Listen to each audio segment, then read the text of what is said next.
From NJ.com and the Star Ledger, welcome to the Rutgers Rant, your one-stop podcast for the Scarlet Knights, with your hosts Steve Politi and Rutgers insiders Brian Fonseca and Pat Lanni. Let's start shopping. Hello, everybody. Welcome back to the Rutgers Rant. 246 long days since the Gator Bowl. Finally, we have some college football to talk about. Joined as always, Brian Fonseca, Pat Lanni. Guys, it's been a long summer, been a long time since we've got some football. Are you ready? You ready to do this? Absolutely. I'm ready, Steve. I'm ready like SpongeBob. What choice do you have? We're going to do it regardless if you're ready or not. Here we go. Greg Schiano's press conference today. This is a man who's in midseason form. You could ask him the name of his children today. He wouldn't have told you. It was perfect. Schiano getting ready for a season where he wants this. He understands this is a big game, certainly. Let's talk about the broader sense here, though, fellas. This is year 3 for him. I asked him a question today about whether or not year 3 has different significance than it might have than his first time around. I think people expect your program to show signs that it is definitely headed in the right direction in year 3. Let me put this to you, Pat. What do you think right now is the level of expectation for this program, and what do you think what we need to see from this team for 2022 to be successful? I think Mike Francesa nailed it on the head when he said, "Just don't get blown out and be competitive." That's what I keep coming back to. I just want to see a team that, as Schiano says, I know it's the ultimate coach's cop out when he says he's got a young team, but that's really the reality of it.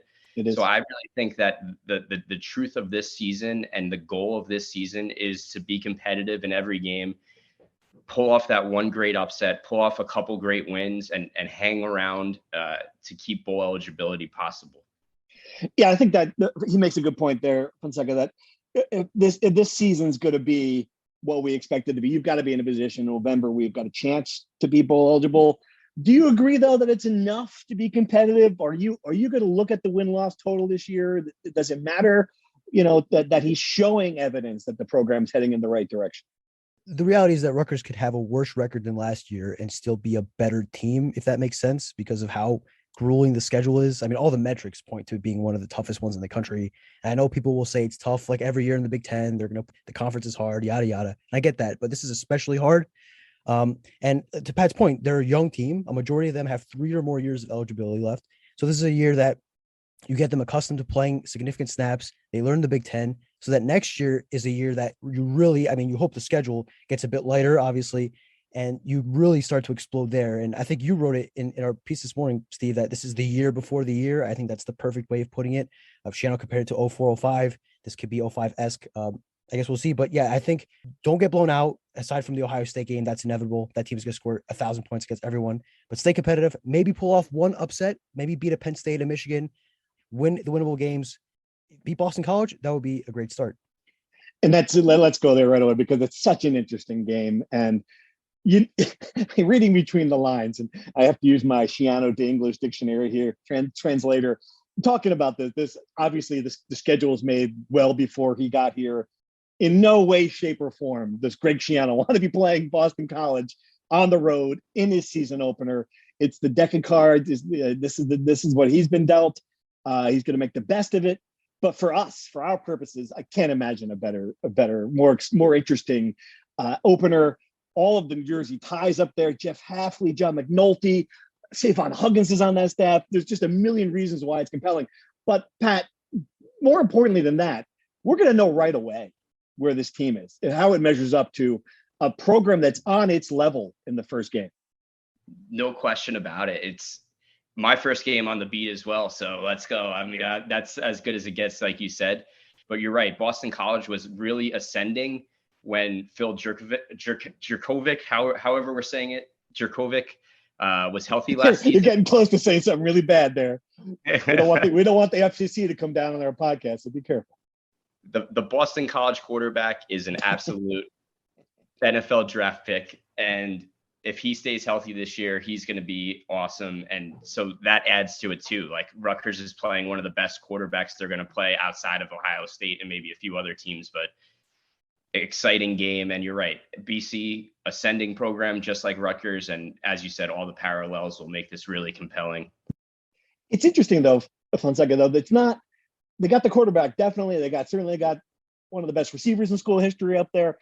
What they don't have is what I usually think of Boston College, right? Is having, 5 Jersey guys on an offensive line that are going to kick the crap out of you. It's a brand new offensive line, 5 new starters.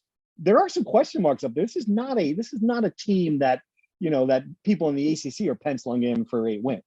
Yeah, that's the people in Chestnut Hill are penciling 8 wins. If you look at all the predictions from their beat writers up there, I think to your point though, that's going to be the matchup for Rutgers. Their defensive line against Boston College's offensive line. They had an awesome Jersey kid, Christian Mahogany, a kid that Chris Ash recruited and didn't get. He was going to be an All-American level first-round pick until he shredded his knee this summer. So they're down. Like you said, the entire line is different. Rutgers' strength probably is going to be that defensive line. They're deep, and there's a lot of talent there. If the key is going to be if Rutgers can get to Jerkovic, however you say his name, the Boston College quarterback, to take Lanni's line. If they can get to him and keep him from getting time, because if he has time, I don't care how good Rutgers secondary is, it's pretty good. It looks pretty good. They're not going to be able to stop the couple of good offensive weapons that he has. So that'll be the key matchup there. And how good Boston College will be, I don't know. I think similarly we'll know how good Rutgers will be in that game. We'll know how good Boston College will be from that game as well.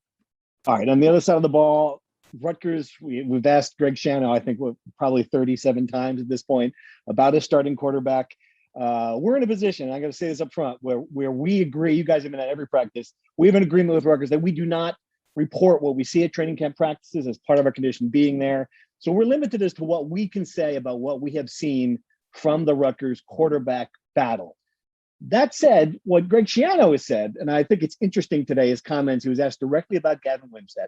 And you pointed this out to me, Brian, before we went on, that where the first half of the quote was essentially, this kid has more talent than he has knowledge, the kind of thing you would say for a player who you expected to be riding the bench. The second part of the quote, though, makes you say, maybe we'll see him. Certainly, we're going to see him sooner than we're going to see. I think we're certainly going to see him very soon. What did you make of that, his comments today? Yeah, it's a masterclass in coach speak, in that you can interpret it any which way and you're no closer to the truth. That, I was reading, like I was telling you, I was reading the quote, and my if I was someone who had no idea what's going on and I read that quote, I'd be more confused even after that quote than I was before. So yeah, it's very impressive. As you said, Schiano was in midseason form with this. If his objective was to confuse people, I think he did a pretty good job. Right. Obviously, no Vedral experienced. He's a guy that, coach on the field, you can count on him. The upside, though, Pat, with Wimsatt, arm strength.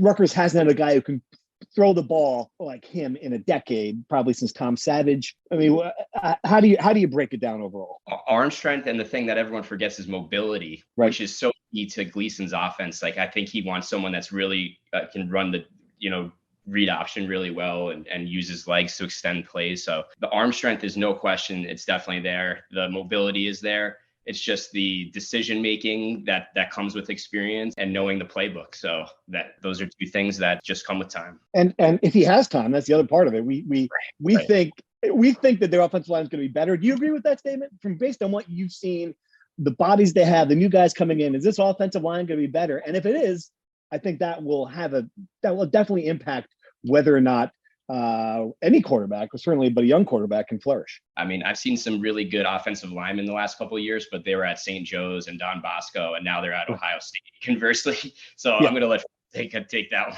Yeah, I think it's hard to be worse, right? They were 120th nationally in offense last year. So they'll be better. How much better? I don't know. But to say they're going to be better is pretty much a given, no? Well, that's true. Yeah, you would think. But, I mean, when you mix in a lot of new people, remember, offensive line's a chemistry thing, too. So it'd be interesting to see how that group, I think he identified the guys he was going to use up front. He's had 8 guys, pretty much in the mix from the beginning. It's not a situation where they were trying to audition in different starters. I mean, you get the sense that he identified who he wanted to be. That to me, and they've gotten, they've been pretty healthy there, right? So that's another important thing. I just think one more thing to add, Steve. I just always think that the transfer portal is now like the way for fans to address like free agency in the NFL, or like the NFL draft. Like the new player is always going to be better when we're not exactly sure how that's going to shake out. Certainly Rutgers got some bigger guys in the portal, and you have some faith that Augie Hoffman, the offensive line coach, and Shiano knew who they were looking at in the portal. But until you see that unit really gelling in a game situation, you just don't know. So time will tell. Right. It certainly passes the eye test. But you're right. Yeah, we have to see it in the game now, and that's going to be part of what makes this opener so much fun. All right, can we dive into true false? You guys ready to do this? Let's hit it. All right, you know the rules. True or false? Right along these lines. The biggest surprise, the biggest pleasant surprise for the Scarlet Knights this season will be a much improved offensive line. Fonseca, true or false? I'll go false. Lanni? I'm going to go true just because they seemed so bad last year. All right, good one. Now, next true or false. The biggest surprise for the Scarlet Knights this season will be a much improved pass rush. Something they couldn't do really at all last year. Fonseca will be better. True or false? True. Going true there. All right. We know your answer to that one, Pat. Well, then I give this one. True or false? The biggest surprise for the Scarlet Knights this season will be a running back who approaches 1,000 yards. What do you think? Can the rushing attack improve to the level where we've got a guy out there who might get 1,000 yards? True or false, Fonseca? False. False. Lanni? I've been on the Common Guy bandwagon. Let's lock it in. True. No. I love it. So you think he's going to get enough carries to get there too? That would be my concern. There's not going to be a guy gets 3 carries a game. But, but even still, it's probably false. I mean, let's be realistic here. Isaiah Pacheco is now like the star of the Kansas City Chiefs, and he couldn't even get anywhere close to that. This is a very good point. Very good point. All right, true or false? Gavin Wimsatt will start more than half the team's games this year. It's a big number. What do you think, Fonseca? True or false? True. True. I love it. All right, Lanni, true or false? I'm going to say false. I still see him playing a lot of second halves. Yep, I think it's going to be we're not going to have any quarterback get to half the games. How's that sound? So I'm going to go false. True or false? Rutgers' kicking situation hasn't been in better hands in years. This is the best they've had in years. Fonseca, you were the one I made this specifically for because you just wrote about it.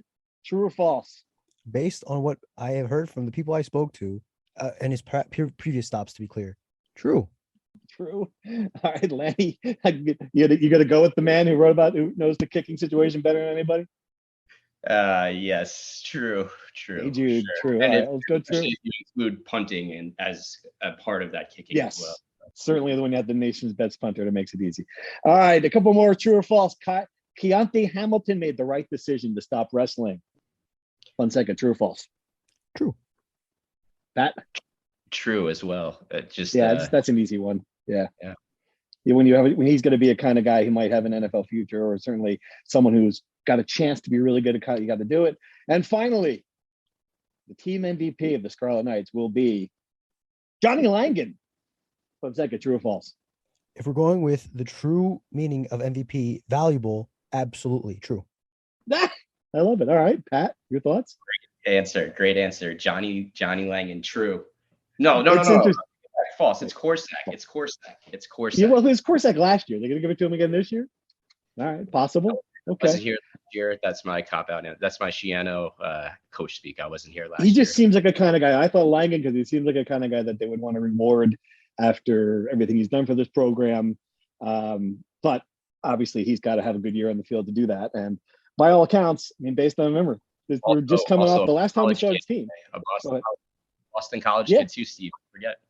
Boston College kid. I remember the last time we saw Johnny Langan, he was killing it in the Gator Bowl. So I think he's going to have a big – and again, this is me guessing. I didn't see this in practice.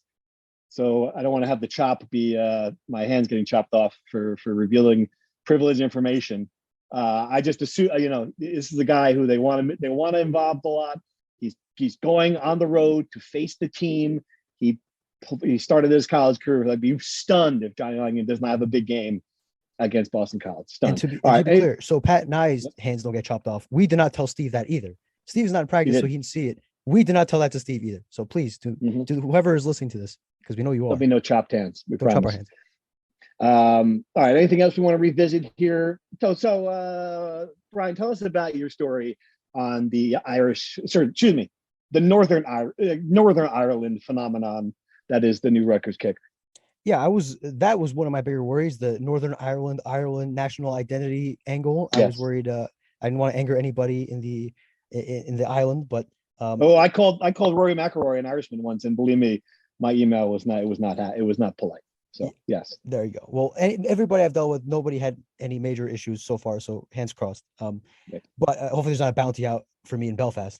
But no, he's great. Everyone I talked to was really impressed with his work ethic and his ambition. This is a guy who, the story goes, he knew a little bit about football, but really had no interest in it until he saw another Irish kid who, to be clear, is from the Republic of Ireland on the other end of the island.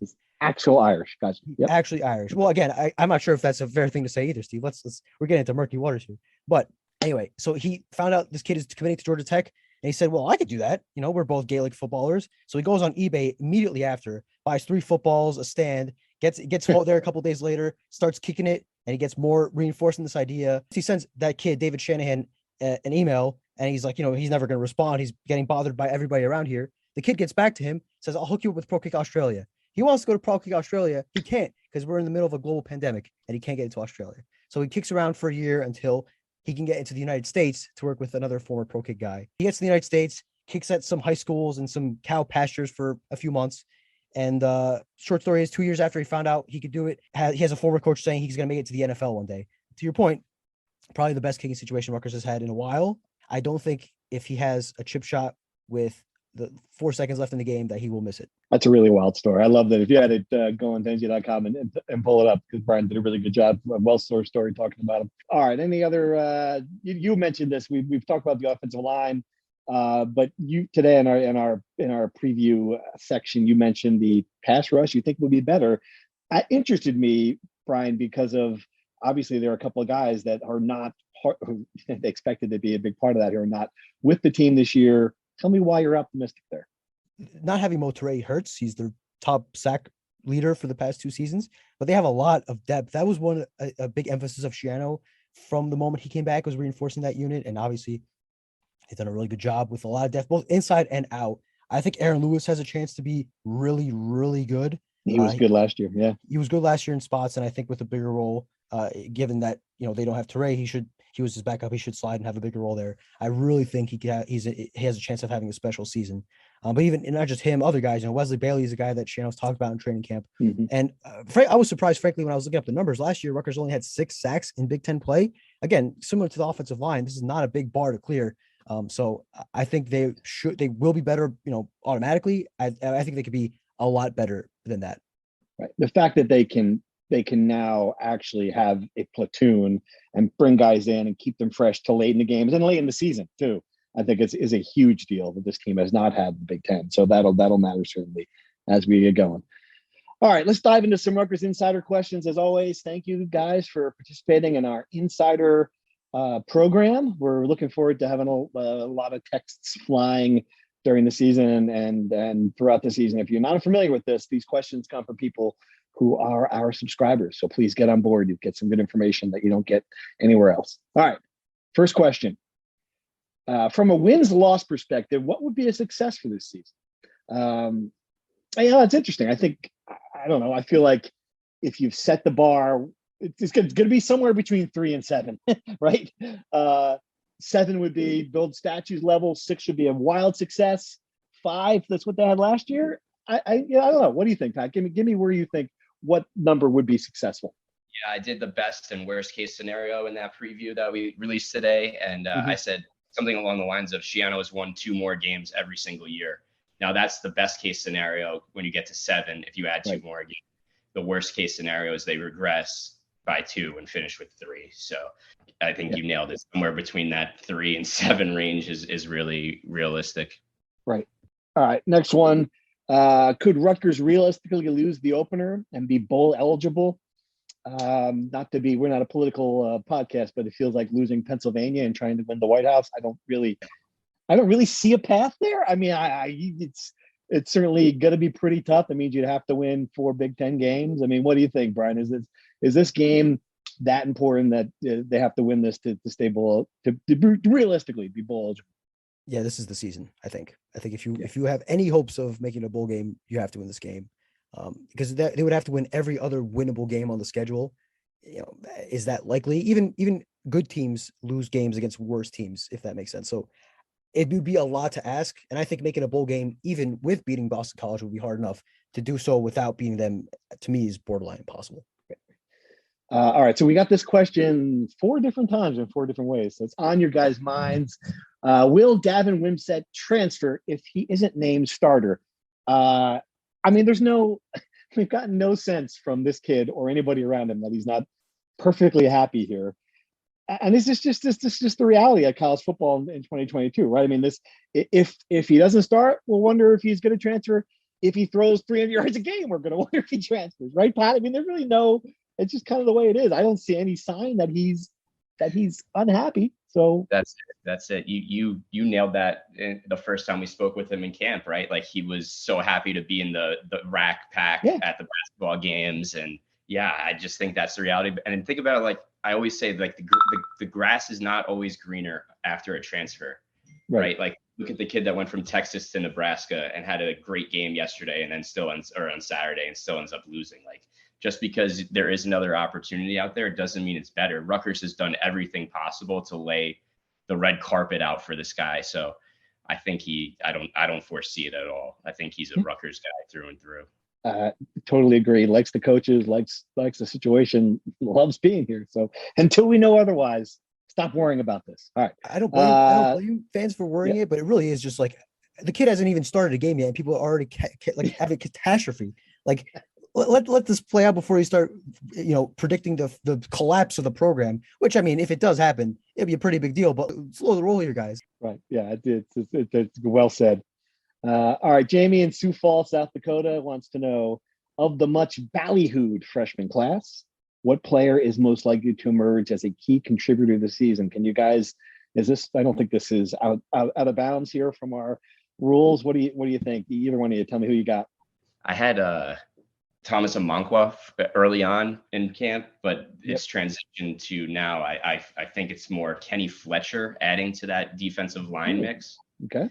So look out for Kenny Fletcher, defensive end out of Del Ran.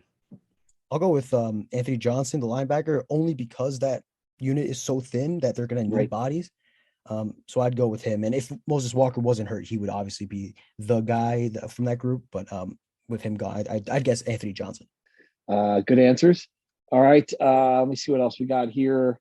Oh, so this has been asked 3 times, and it's interesting because I thought the Drew Singleton thing was done. I must have gone on vacation and missed Greg Schiano hinting that Drew Singleton, whose appeal was denied from the NCAA, might get back somehow. There might be another avenue, but so he was asked about today, and he said he had new news about it. So what is the situation with Drew Singleton? What do you think's going on? Do you have any idea what we're talking about? Whether with this Hail Mary idea is that he might somehow end up playing this year? So when Schiano told us that the appeal was denied, he said there was one last step. I followed up and asked him what it was. He said he didn't want to talk about it. We never got any clarification what this last step is. The fact that it's been 3 weeks, we're 5 days away from the season opener and nothing's come out of it, I have to imagine no news is bad news. I think they're just waiting for closure at this point. But he is still, he was a volunteer assistant in the beginning of camp to kind of be around the team in hopes that he would get reinstated. He's still around the team. I have to imagine it's a lawsuit. Is there any other? What else could it be? Your guess is as good as mine. Yeah, I'm just guessing here. All right. But yeah, I would not count on Drew Singleton being out there this year. All right. Another Tony and Lawrence wants to know, with Aaron Young coming off an injury, moving Wright Collins to linebacker suggests coach really likes what he sees from the other 3 scholarship running backs. How have they looked to you? Now, again, be careful, but obviously he likes the position, and I think that means that the depth behind Kyle Monangai is pretty good. Yeah, agreed. And Aaron Young was coming off that injury, but he was asked about it today at the press conference. I can't remember exactly what he was saying, but I thought he said, yeah, we're just going to keep these next 3 practices are going to be really important for Aaron Young. So it would be Aaron Young, Kyle Monangai, and Al-Shadi Salam as the 3 backs. Right. And that's, look, there's one thing they've had. They have not struggled for talent at that position, right? I think we can feel pretty good whoever they put back there. They've got running backs. To add, Shiano has mentioned Sam Brown, the freshman. He mentioned him after the second scrimmage. Well, he was asked about him after the second scrimmage, and he had good things to say. So, and it does sound like Aaron Young. I pulled up the quote, Pat. It's essentially is like, we'll see, which is what he's saying about literally everything. We'll see. And these next 3 practices are going to be so important. So we'll see. We'll see. That's the new motto. Used to be keep chopping. Now it's we'll see. All right. Question about Sean Gleason, who you guys are not. This is your first season on the podcast. You will soon learn that we spend a lot of time talking about the offensive coordinator here in this podcast. My concern is that Gleason will continue to run a vanilla offense this season, or will he move toward an RPO type since all quarterbacks have legs? So just what you think about his philosophy. And I've been Sean Gleason's, I've defended him. I think his first season at Rutgers, nothing short of brilliant. Last year, obviously not as good production-wise, but I don't think the play calling was the problem. The blocking and the quarterback play to a lot of degree was, and the defense they faced was the problem. I mean, is there a wrinkle that makes sense for this offense that we're going to see from Sean Gleason this year, if you had to guess? One thing I am interested to see is that if this 2-quarterback system that Shiano keeps hinting is possible, if that does come to fruition. Gleason had a similar deal in his last year at Princeton. He used 2 quarterbacks with different skill sets, much different skill sets than the quarterbacks that Rutgers has. But my point being that he's done it before. He's gotten creative with it. So I would be interested to see how he would manage a situation like that. But as far as the other things, it sounds like everybody on this text service is trying to get us in trouble. If John Gleason was running a super secret 3 running back, 4 quarterback set, I don't really think we'd be able to say anything. And that's not a hit. He's not doing that, to be clear. They have not switched to the wishbone that we know of, and we wouldn't tell you even if we could. All right. More questions here. This is a good one, and it's from CJ in Basking Ridge. What is your favorite story that you wrote about training camp at Rutgers sports this summer? I feel like your story on Jude is going to be yours, Brian. Am I wrong? Yeah, if we're talking about training camp, yeah. Yeah, I'll give us a little preview of what's coming. I spent a good amount of time talking about punting with Adam Korsak, and I just think he's a fascinating dude. And one of my favorite part of this job is just being able to sit down with, an athlete who's a little older, who's got a story to tell, who, and I would just talk to him about how he approaches his punting. And I just learned a lot about what makes him different than the average punter. 3,000 words coming, I think, on Wednesday about the punting situation. I hope you'll read it. Hope you'll learn something too. Pat, are you prepared to say what big story you've got coming, or you want to keep that one secret? Yeah, I'm prepared. I'll give a little teaser. Okay. Spoke about it today. I asked about it today in the press conference, so maybe some really canny listeners will have picked on it. It's going to be a story about Ireland Brown, and it's basically how his life mirrors the movie The Blind Side, and how in high school when I covered him, he was Ireland Burke. So he was actually came to a separate family to live with in high school, and has now taken on that family's name.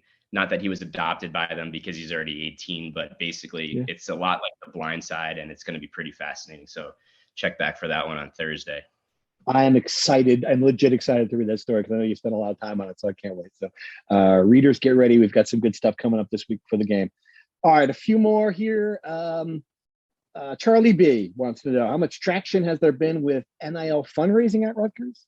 Are you privy to the amount of money that has been collected on that end? I'm not privy. I don't know if you guys know the number.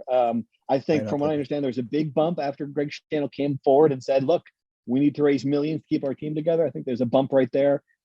But what you've seen since is crickets. Nothing really. There hasn't been a follow up on that.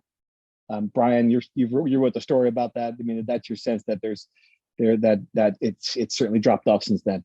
Yeah, I think there was an opportunity to kind of build on that. If you read the story, the last quote from John Newman, the president of the Knights of the Raritan, which is one of the collectives at Rutgers, was appealing for some help from the athletic department. I think read between the lines there. I think, and yes, we're not privy to the amount of money they're raising. They kept that under wraps out of respect for what they say, coaches and the players. But yes, it feels like there was an opportunity there that was not seized. Yeah, and that's going to be a story. That's going to be a story for the rest of time, I think, and we'll see what happens then. But it's going to be interesting the first time there's a big offer for a player, Pat. That's what's going to happen. I mean, I think we will know how much money Rutgers has in its collective when they need to keep someone. Yeah, and I think there's a fascinating overarching discussion about NIL and where money is going in athletics now that there are multiple avenues between NIL, between buildings, between all these things. I think that we can have a podcast episode on its own about that. We could. But that is the direction of athletics. Something to watch, like you said, moving forward. All right, final question from Jersey John. Then we'll transition nice to our prediction segment of the show. Not so much a question, but I'm hoping you guys can cover a bit about what we might be able to expect from BC, strengths and weaknesses, and where you think Rutgers matches up favorably with them. We touched about it there. We think that the defensive line matchup favors Rutgers well. We think that Rutgers is that the pass rush is going to mean everything. What is your sense overall here, Lanni? Is there anything else in this matchup that favors the Scarlet Knights? I would say, like you said, defensive line versus offensive line is probably their best matchup. And you like to think that Rutgers' best unit overall is its secondary, which would match up with Boston College's strength, quarterback, wide receiver. So can that experienced secondary with, Sean Abraham and Christian Izzian and those guys, Avery Young, really step up? That's what it's going to come down to for me. And then offensively, let's see, like you said, Johnny Langan may be the X factor he is usually.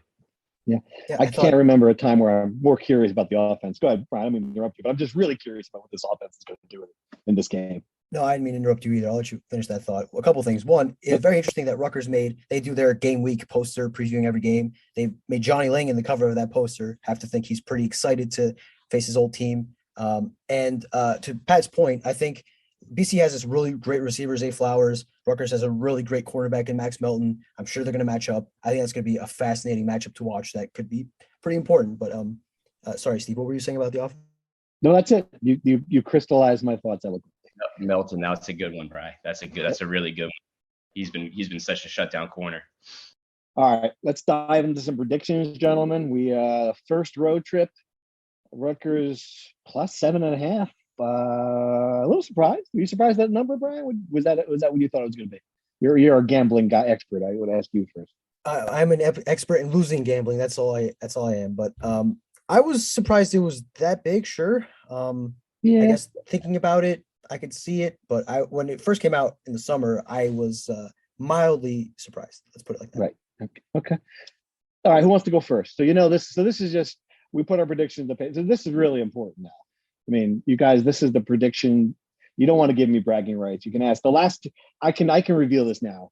The last two guys left the podcast because they were sick of me talking about how I continually dominated the prediction segment. So I'm just letting you know your career is basically on line here. You don't want to live with me. You're going to be in the car with me for 3 hours on the way back from this game. You don't want to get this wrong, right? So I'm just going to say that off the top. Go ahead. What's your prediction? This is betting against the spread. This is picking against the spread. No, absolutely. Yeah, we don't screw around. We got the spread. I'm going to say Rutgers covers. It's closer than you think. Okay, so what's give me a score? Give me something. What do you got? Okay, all right. I thought we were picking against the spread. We're going to go score. I think Rutgers is going to have to keep it low scoring. So let's go 24-21. BC. Oh, BC is going to win. I think BC is going to win. Okay, 24-21. Okay. 20-21. I agree with Pat. Really, I think we're going to be in the sweet spot where Rutgers covers but does not win. And I agree with Pat. It's going to be low scoring. Yeah, Pat, we're in sync here. I guess I'll go 21-17 to not copy his exact score, but I think him and I have a similar idea of how this is going to go. All right. Well, this is the first time we're going to differ. You guys have a chance now to go up on me 1-0. I'm going to pick that Boston College will cover that number. I think they're going to win. I don't think it'll be easy, but I think they'll pull away in the fourth quarter. I just don't like the early season game with a quarterback who's going to be in the NFL with that level of a playmaker. I just think they're going to score points, and I'm not sure that Rutgers is going to be able to keep up. So I'm going to go like a 30-21 Boston College win. It's just not a great matchup for your season opener for the Scarlet Knights. There you go. All right. And the good news is we'll have a road trip story when we get back. And I'll even tease the road trip story because, I'm a bit of a hotel snob, as people on the podcast know. And I get a text. I'm like, where are you guys staying? And I get a text from, I think it was Fonseca, we're at the 4 Points. And my first reaction was, well, what the hell is a 4 Point? What the hell? We're at what's a 4 Point? So you guys are almost already fumbled the first road trip of the year, by the way. That's your job. You're supposed to save us from this. You're our advisor. You've seen it all. You're our advisor. We are now at a Westin, I think.